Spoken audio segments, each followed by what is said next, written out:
Ma'am, sir, dito na lang po kayo mag-reload sa GCash. Pwede naman po dito. So, open nyo lang po yung GCash nyo. And then, ito po yung dashboard natin, no? Punta lang po tayo dito sa load. And then, broadband. Click nyo lang po itong GFiber Prepaid.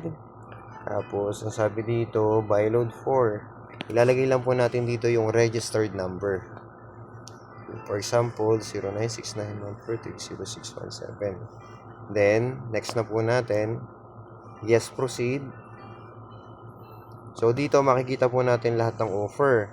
300 Mbps, 100 Mbps, 50 Mbps, yung with Disney, at yung Barrow. Pwede rin naman pala mag-Barrow, no? So, kailangan lang ng activation.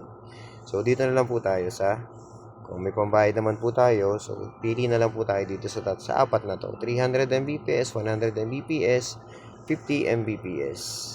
So ito po yung kalimitang ginagamit or nire-reload ng mga subscribers. Kagaya nyo.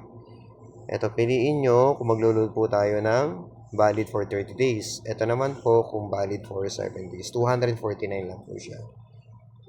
So dito po tayo sa 749.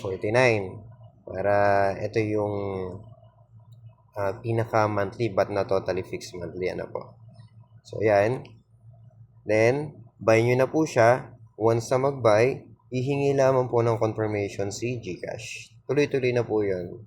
Then papasok na po sa Wi-Fi natin automatically yung iniload natin, like 749. Thank you po.